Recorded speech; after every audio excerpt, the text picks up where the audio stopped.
back to my YouTube channel. If you're new here, my name is Elsie, and if you are a returning subscriber, as always, thank you guys so much for tuning back in.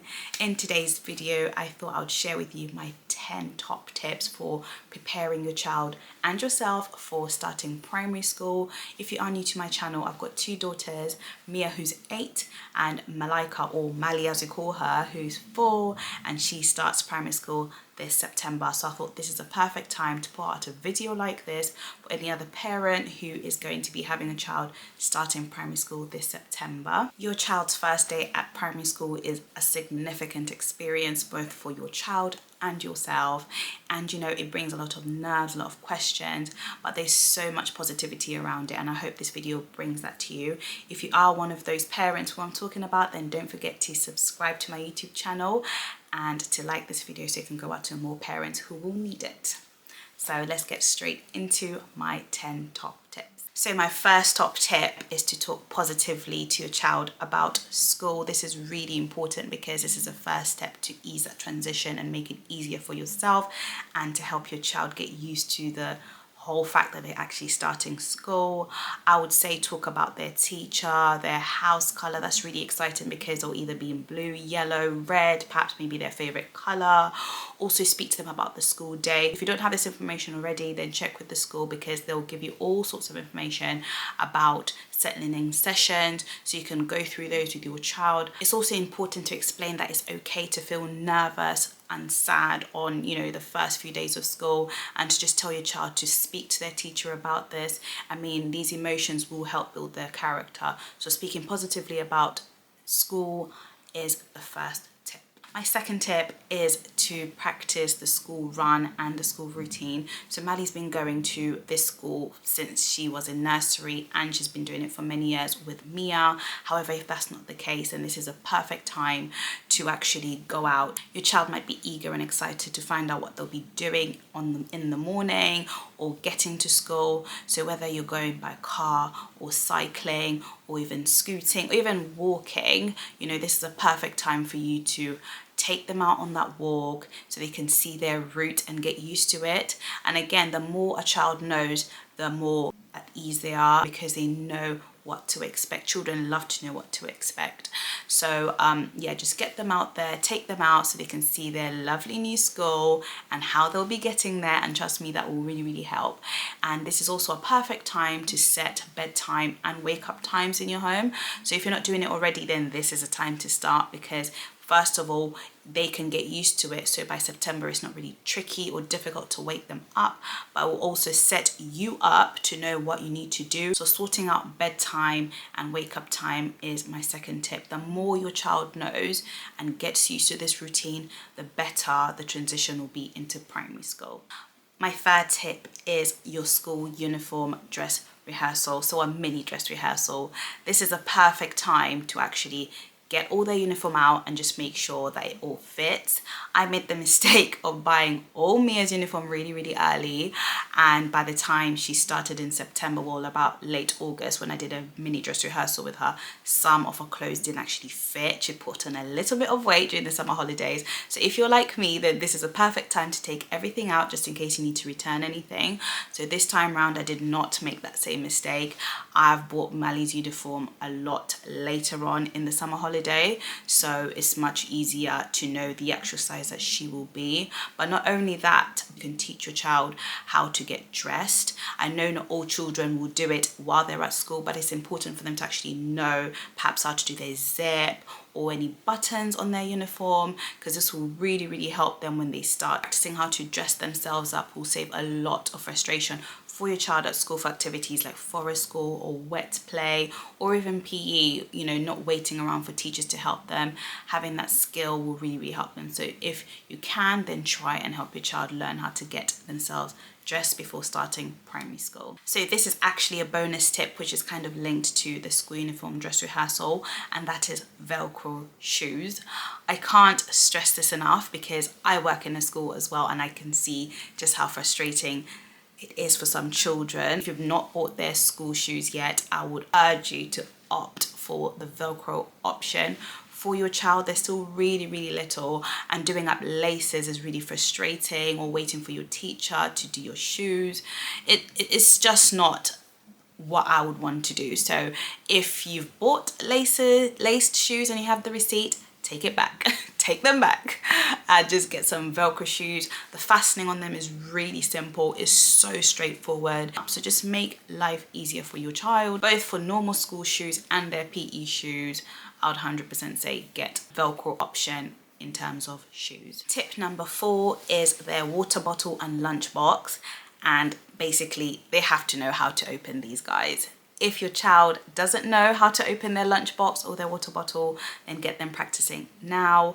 I know this is really overlooked because, you know, they've got their teacher in the class, their TAs, but honestly, you don't want your child waiting for their teacher to come open their lunchbox when they're hungry. So yeah, just make sure that they know how to open their water bottle, they know how to open their lunchbox and their lunch bag. So just go through it with them. I know it literally just seems like they should know how to do this, but trust me, you will be surprised that your child actually does not know how to do it. It might seem so easy to you, but actually your child needs that practice. So take this time to practice with them, make sure that they're comfortable with opening it, and if they're not, then just teach them. Otherwise, if it's really complicated, just maybe get another lunchbox if anything, or another water bottle. But it's really important for your child to know how to open and close their lunchbox and water bottle. Tip number 5, and probably a teacher's worst nightmare, is not having labels on all your kids' stuff. So tip number 5 is to label absolutely everything. And when I say everything, anything your child takes to school needs to be labeled. I'm talking hats, socks, gloves, underwear, their bag, their lunchbox, even tights. Like, you'll be so surprised just how much stuff your children will bring back home that's not theirs just because it's not labeled. And likewise for you, you know, uniform is so expensive, so you don't really want to be buying new uniform all the time just because you did not label it. It will not only make your child's life easier because they'll be able to see it and know it's theirs, but it'll make the teacher's life easier as well. So when they lose something, they can easily just put it back into their bag, but also your life easier. So honestly, label everything. And if you're not sure where to get labels from, there's so many places on the internet: Etsy, eBay, Amazon, some local sellers on Facebook Market. These are the ones I've got for the girls this year. They are so cheap. They were £1.90, but you know, I've got pink for Mally, and Mia's going into year 4, but I still label her stuff. So yeah, you have to label everything. They're all sorts. There's some with like Peppa Pig or Paw Patrol. So if your child is really nervous, then maybe seeing like a Paw Patrol label might make them really excited. So it can be an exciting thing to do as well. And yeah, so if you are looking for labels, then you can just go online, type in school labels for children. I don't want your child to lose their school uniform or any belongings just because you just needed a label. So label everything, guys, everything. My 6th tip is toilet training. You know, it's better for your child to start reception or primary school when they are independently using the toilet. However, if this is not the case, then just make sure you let their teacher know and you pack extra clothes in their bag, underwear, socks, just in case they have an accident. But of course, you know, if you do have a bit of time, or if you hadn't thought about it yet, then this is a perfect time. And I've got this thing called the WFWD. I put it here on the screen, which is basically wipe, flush, wash and dress. So those 4 things, if your children know that, then when they go to the toilet, when they start school, they'll know exactly what to do. But yeah, it's basically wipe yourself after using the toilet, flush the toilet, wash your hands and dress up. I remember in nursery, Mally's teacher told me that one time she literally just came out with her leggings down and she'd done everything else but dress up. So honestly, it's so crazy, but children need to learn these things. So if you want to do this, then just do the WFWD version of my toilet training. But yeah, if they know how to use a toilet, then that's perfect. But otherwise, if they don't, then just let the teacher know so your child doesn't have to feel embarrassed or anything like that. If they do have accident, just make sure that you get that sorted. So tip number 7 is for your child to know their name. I know your child knows their name when they hear it, but have they physically seen it written down? Do they know how to write it? So this is a perfect time to actually start teaching your child how to write their name. If they already know how to do this, and that's absolutely fine, you can skip this tip. But if they don't, then I would 100% recommend for you to practice with your child like now. I ordered off Etsy a name matching mat with Velcro letters for Mali last year. Her name is quite long, so this was really handy, whereas Mia has only 3 letters and was not hard for her to recognize or write it before she started school. So I recommend purchasing one of these, especially if your child has a lot of letters in their name like Malika does. I mean, it's not about perfection with this, but even getting your child used to holding a pencil properly can really help them, because the thing is, some children really find it hard when they can see other children doing things and they can't. So just having the knowledge of it or being exposed to it is really important.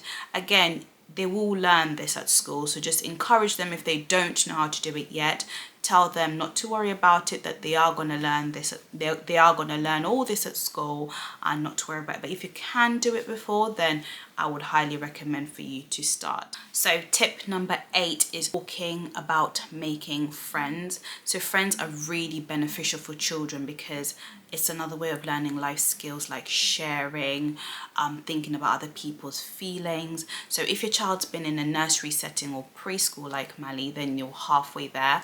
But if they haven't, then this is a perfect time to perhaps take them to the park, encourage them to play with other children, or perhaps maybe scheduling a play date with some of her friends or her cousins or anybody really that you know, that you trust. So when they get to school, they have those skills and that understanding that they're going to be in a classroom with other children, and to kind of be aware of it. It's so easy for parents to just think your children will know these things, but actually they don't. They sometimes need to actually be told these things, so it's not just assuming.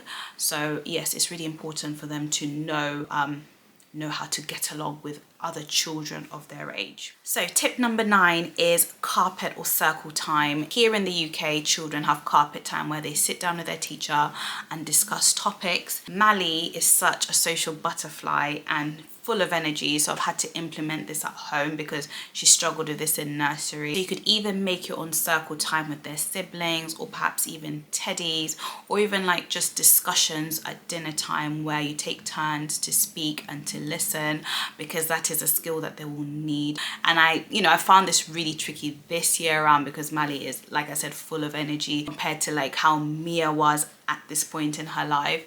So learning that, you take turns and you listen to one another is so important. So I encourage you, if you haven't already, to make sure you do something like this, or you start making them aware that there's other people and they have to take turns in listening and in speaking. So tip number 10 is actually to prep and relax. It's not easy from experience to have relaxed mornings, but try your best the night before to get everything ready and set, so in the morning you're not running around looking for anything. Especially on their first day of school, you want to have enough time to get in all those photos and videos to send to your family and friends. And trust me, I know it's not just one take, you could probably have like 20. So give yourself that time the night before to make sure everything is ready, and in the morning you just spend time with your child. And yeah, just spend those last moments with your child, and also getting them to school really nice and early as well. And it's also going to be really exciting when you pick your child up from school in the afternoon. But do not be surprised if they tell you nothing at all. I mean, Mia's in year 3 and she still doesn't know what she does at school when I ask her. So don't be shocked. But what I did when Mia started school is, on her first day, I took her for a little treat in the afternoon. So it could be anything from going to the park or cheeky McDonald's, or an ice cream, just to congratulate them for getting through their first day of school. And honestly, it just sums up the whole day. But like I said, do not be worried if your child doesn't know anything that they do in school for pretty much all of reception, because they just never do. But yeah, hopefully the class teacher can update you on these things. I was lucky enough to have quite a few pictures sent to me from Mia's class teacher. But otherwise, if not, don't worry, just take them for a treat and just make them excited for day 2. And finally, it's a massive change for you too. I mean, this by no doubt is going to be an experience for your child just as it is for you, especially if this is your first child going to primary school. The house will now feel rather quiet, you won't know what to do, but don't forget yourself. Make time for yourself. I found it really comforting actually speaking to other parents at the school gate, because we all shared the same vibe, the same feelings. Some of us were crying. We were all in our feelings, but we all comforted each other. We knew the children would be safe, they would be happy. But you know, just take that time to reflect on yourself. And if you are really worried, make sure you have someone to talk to. Don't go through this alone. You know, we all share these experiences, and I'm here to help you, so never feel like you're alone. But above all, remind yourself that it is perfectly normal to have the nerves yourself, okay? These are our children, guys. These are our little ones. So yeah, guys, I really hope you enjoyed this video. I hope my tips will help you ease the transition into primary school. I really hope this video helped, and if it did, don't forget to give it a big thumbs up and to subscribe to my YouTube channel. And I wish you all the best of luck when your child is starting primary school. I really hope it's a positive experience for them. And even if it doesn't start positive, it will end positive, because you will nurture them and they will build in character and you will get used to it. I did it before and I'm doing it again, and I'm so excited. So I'll see you all in my next video. Take care, guys. Bye.